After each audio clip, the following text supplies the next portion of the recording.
अब हम लोग देखेंगे आर्टिकल 8 ऑफ इंडियन कॉन्स्टिट्यूशन के बारे में।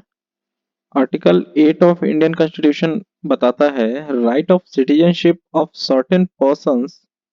Of Indian origin residing outside India. ये बेसिकली जैसा मैंने पार्ट 2 के इंट्रोडक्शन में बताया था कि इन आज के डेट में जिन्हें हम लोग एनआरआई कहते हैं, नॉन रेजिडेंट इंडिया, ये उन लोगों के बारे में है। लेकिन इस आर्टिकल को जब आप डीपली पढ़ेंगे तो इसमें लिखा है not with standing anything in article 5, यानी जो चीज इसमें लिखा है इसके बारे में आर्टिकल 5 में कहीं भी डील नहीं किया गया है। वो ये है कि any person who or either of whose parents or any of whose grand parents was born in India as defined in the Government of India Act as originally enacted। Government of India act के according जो India था, उस India में अगर कोई इंसान, उसके parent या उसके ग्रैंड पेरेंट अगर जन्म लिए हैं, who is ordinarily residing in any country outside India, जो मूलतः भारत में उनका जन्म तो हुआ था लेकिन वो रह रहे हैं भारत से बाहर, और आज के डेट में वो भारत के टेरिटरी में नहीं रह रहे हैं, shall be deemed to be a citizen of India. वैसे लोगों को भी भारत का नागरिकता मिलेगा और भारत का नागरिक उन्हें माना जाएगा if he has been registered as a citizen of India,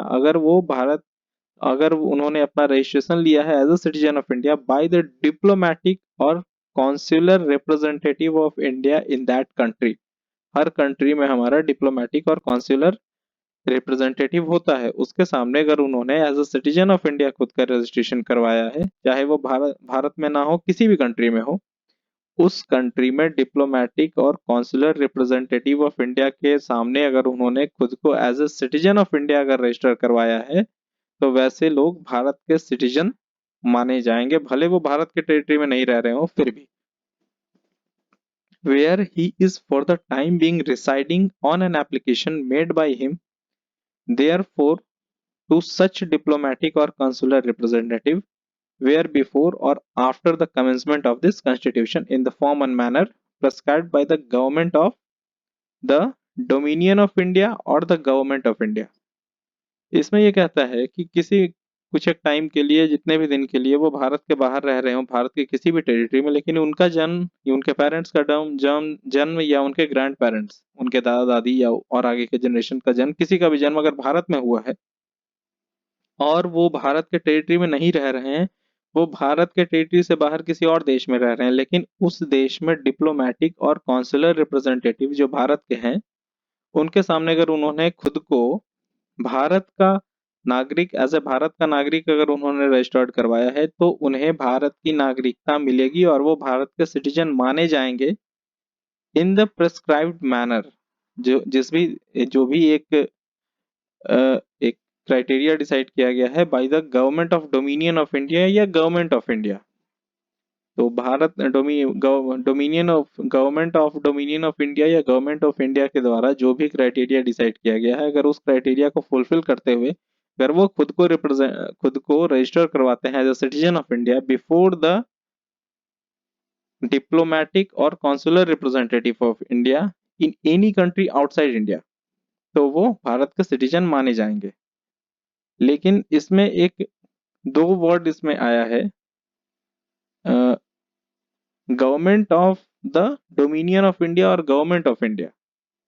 दो वर्ड यहाँ है, प्लस एक और लिखा है